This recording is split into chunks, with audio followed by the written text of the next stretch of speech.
Today, for our 2 minutes together, I want to draw your attention to the Gospel of John chapter 11, one of my favorite chapters. And it's the account of Lazarus, both his death and also Jesus raising him from the dead.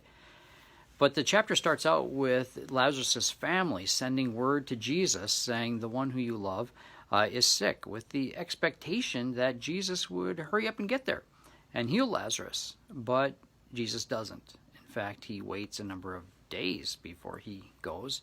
And by the time he gets there, Lazarus is dead, the funeral's over, he's been buried. And Martha goes out to meet him, and she says, Lord, if only. And that phrase says a lot. Lord, if only you had been here, my brother would not have died. Kind of says, Jesus, this is your fault. If you'd been on time, this wouldn't have happened. This is my brother. I care about him. I thought you did as well, but you weren't here. And now look what's happened, and there's a depression in that and a hopelessness about it. I was reminded these last days about the stages of grief, especially as we've been going through the situation here with the coronavirus and so forth, and how we deal with that and process that in our minds.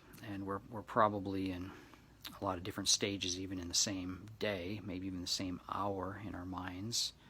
And we're not in the same stage at the same time as others as well either. But to think about them together for a moment, and just by way of reference, they are denial, anger, bargaining, depression, acceptance, and making sense of it all has now been added as the sixth stage.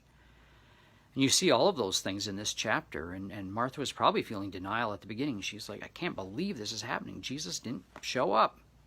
And then there's anger that he didn't show up and that Lazarus died. And then there's the bargaining with God as well. And certainly depression and kind of the hopelessness of it's too late now. He's dead. He's in the tomb.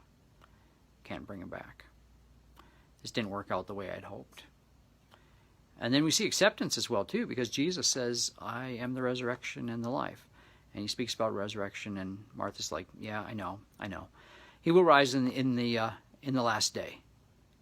And then there's the trying to make sense of all that and what Jesus is saying and so forth. And so we process through all of those things in different ways and different times, even right now.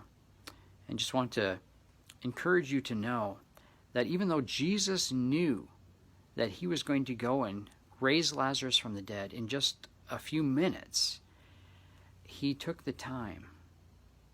He didn't bypass this process of grief that Martha and also Mary were going through. Jesus did not avert his eyes to death.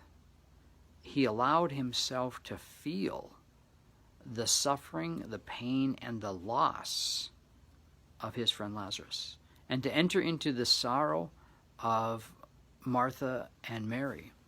And the shortest verse in all the Bible is found there in that chapter, and it's Jesus wept. And Jesus allowed himself to feel what we feel in that regard.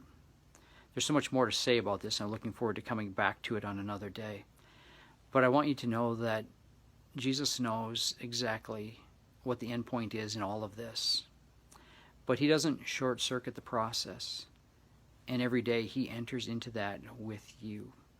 And he is with you and with me through this and through all the stages as we go through this as well too.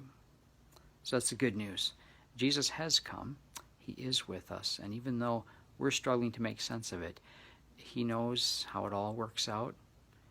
And he doesn't chide us in the process, but walks with us through each stage. God bless you.